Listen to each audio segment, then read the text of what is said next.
Nous allons commencer un module qui s'intitule « Le serviteur ». Vous savez, aujourd'hui, on entend parler beaucoup de conférences de leadership, mais un leader est un serviteur. On pourrait même dire « serviteurship ». Dans la première session que nous allons voir qu'il est important de renouveler notre façon de voir la grandeur.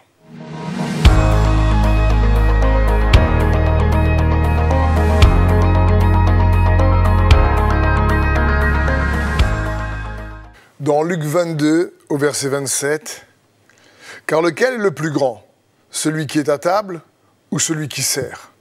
N'est-ce pas celui qui est à table? Et moi, dit Jésus, cependant je suis au milieu de vous comme celui qui sert. » Le service, le mot serviteur, n'a pas une bonne connotation dans le monde qui nous entoure.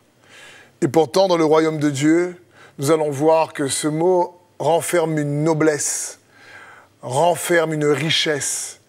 C'est un mot qui a beaucoup de valeur. Alors que dans le monde qui nous entoure, être un serviteur, c'est être méprisé, c'est être vu comme quelqu'un qui est rabaissé. Alors que dans le royaume de Dieu, c'est être vu comme quelqu'un qui est élevé. Et dans le passage que nous avons lu, dans Luc 22, Jésus dit, lequel est le plus grand parmi vous? C'est celui qui est à table ou c'est celui qui sert? Et Jésus dit, mais moi je suis au milieu de vous comme celui qui sert. Et nous savons qu'il est celui qui est le plus grand, le roi des rois et le seigneur des seigneurs qui sert. Nous allons voir dans cette session que Jésus ne vient pas opposer le service à la grandeur, bien au contraire. Dieu désire que ses enfants, ses fils, ses filles, que tu es, que je suis, son peuple, sa famille, soient un peuple qui est grand. Petit à ses yeux, mais grand dans leur impact, dans leurs fruits, dans le monde qui les entoure. Et pour ça, le chemin pour y parvenir, c'est le service. C'est apprendre à servir. On va voir ensemble que ce n'est pas un problème de désirer être grand pour Dieu et pas pour soi-même. Comme Jésus lui-même, il est bon d'être riche pour Dieu, pas être riche pour soi-même, d'être grand pour Dieu, non pas ses propres yeux. Jean-Baptiste était grand aux yeux de Dieu, nous dit les Écritures. Et Dieu désire que tu puisses également avoir ce désir en toi d'être grand aux yeux de Dieu, même si tu te vois petit à tes yeux. Donc il y a cette ambivalence, c'est-à-dire être petit à ses yeux, mais grand aux yeux de Dieu. Et pour un serviteur, donc ce n'est pas un serviteur de Dieu, il faut chercher à être grand pour Dieu. Il faut chercher à avoir un grand impact pour lui. Ce n'est pas un péché de chercher à avoir un grand impact pour Jésus. Ce n'est pas un péché de dire « je désire avoir un grand mariage ». Par exemple, un grand mariage rempli de sa présence, un mariage solide, un mariage fort. Et avoir un grand mariage, un mariage solide, eh ben, c'est aussi un bel objectif. Et c'est bon d'avoir ce désir en nous. Mais quelqu'un a dit, le mariage, c'est comme un match de tennis. Tu le gagnes quand tu sers bien.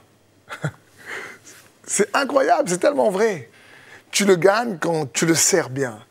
Un match de tennis est souvent gagné avec des bons services. Après, il y a de bons échanges, bien sûr. Mais un mariage, une relation dans une équipe, c'est pareil. Une équipe se gagne lorsque chacun apprend à se servir les uns les autres. Et l'équipe devient gagnante. Et l'équipe grandit par le service. Le pasteur Bruno a dit la chose suivante. Quand tu sers, tu construis. Quand tu te sers, tu détruis. C'est tellement vrai. Quand quelqu'un vient servir au sein de son équipe, il construit l'équipe. Quand quelqu'un se sert de l'équipe pour se servir, il détruit l'équipe. Il détruit la relation. C'est pareil dans un mariage. Quand un mari se sert de son épouse pour qu'elle le serve, et c'est pas bon. Quand la femme se sert de son mari pour qu'elle le serve, c'est pas l'idéal. Il faut que les deux puissent apprendre à se servir. C'est le plus important. Marc, chapitre 10, nous dit la chose suivante. Jésus les appela et leur dit, « Vous savez que ceux qu'on regarde comme les chefs des nations les tyrannisent et que les grands les domine. Il n'en est pas de même au milieu de vous. Mais quiconque veut être grand parmi vous, qu'il soit votre serviteur. Et quiconque veut être le premier parmi vous, qu'il soit l'esclave de tous. Car le Fils de l'homme est venu non pour être servi, mais pour servir et donner sa vie comme la rançon de plusieurs.